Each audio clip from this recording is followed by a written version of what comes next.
Hey there, everybody.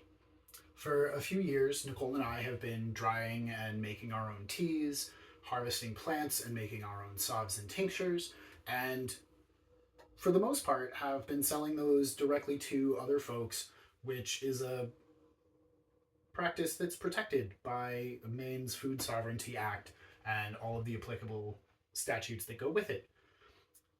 If we wanted to, and we do, but if we wanted to sell to folks when we're at market, we have to play by those particular markets' guidelines, rules, regulations, and bylaws. And a lot of them have very similar structural requirements for what we need to do as a business in order to promote those products at their market. And so today, we thought it would be a nice change of pace to kind of talk about some of the behind the scenes things that are required for us as a farm and as a nursery and as a business that offers the plants that we grow in various forms for anyone who's interested in a particular style of use. So let's talk about that today. For the two biggest markets that we're looking to be present in this year for the growing season, the two big requirements that we don't yet currently meet are having a home kitchen license, which involves a site inspection from a state representative, and a mobile vendor's license, which just basically says that we are following all of the rules as far as food preservation, storage, and safety, as well as things like ingredient lists and what goes into it, what our practices are, and all of that. And so, as far as the home kitchen license goes, there are a few things that we need to do here in order to pass that inspection. The first is doing something about our ceiling, which has a bit of texture to it. And so we are looking at whether we should be smoothing it out with abrasives or if we should be replacing our ceiling with some fresh ply and sheetrock, and then doing the standard spackling, painting, and having a full smooth surface. The big requirement for the home kitchen license is that all of our surfaces have to be smooth and easily cleanable, and that there shouldn't be any cracks and crevices that food, dust, dirt, contaminants, or pests can hide in or stay safe in. That is a little bit of a challenge given our house is a little older and has settled. And so one of the things we're going to have to do is tighten up all of our floorboards, which isn't a big lift, but is certainly something that's on the list.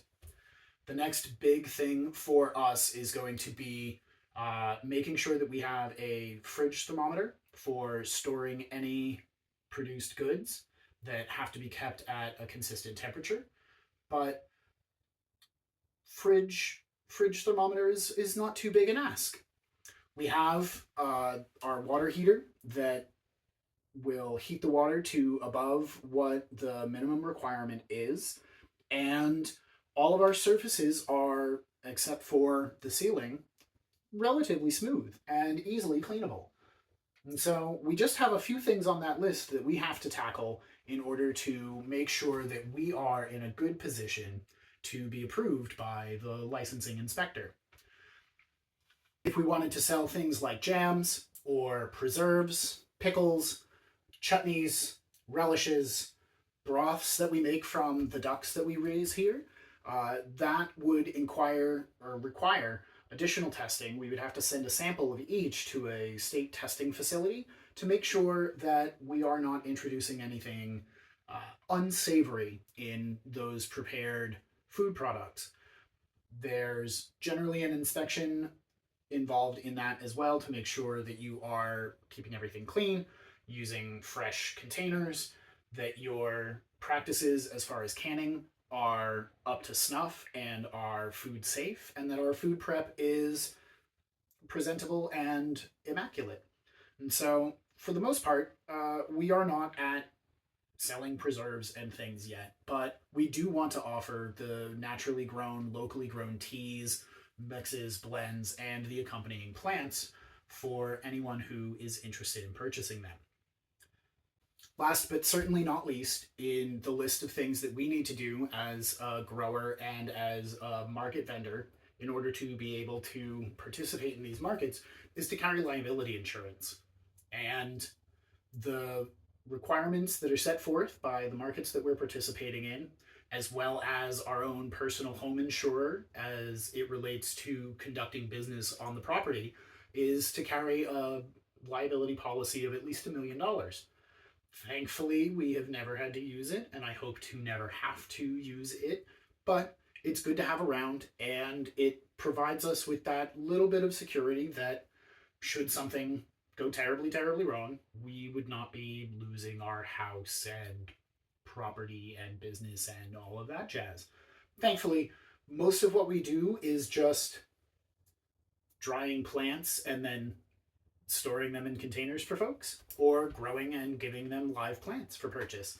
But having that liability policy does provide us with a sense of comfort and relief knowing that we are covered. So that is really where we're at. We have a few things left to do as it relates to the kitchen license, but once we get our floorboards tightened up and we figure out and execute on the plan for the ceiling, we will be in a position to submit our application to the state for our home kitchen license and our mobile vendors license. We will have to show them a sample of our ingredients lists and how we are presenting each of the products that we're looking to bring to market under those licenses. And so a clear business name, which we've got, check. Our address, check. Ingredients lists for anything that involves more than one ingredient, and the things that involve just one ingredient, check. And making sure that all of it is completely legible and traceable, and that we are following good food production practices, which thankfully Nicole and I both have a little bit of history and experience in. So this is just a little tidbit of what goes into the behind the scenes work before we even make it to market, so that we can have the products that we're hoping to share with all of you. So we hope this has been a little bit helpful and a little bit informative, and please ask us questions, ask us whatever you like about what this process entails for us, how long it takes, what we do in the meantime, or if you have any pieces of advice or thoughts on ways that we can improve that, please share them below. We really appreciate it. But until next time, thanks for watching. Happy planning.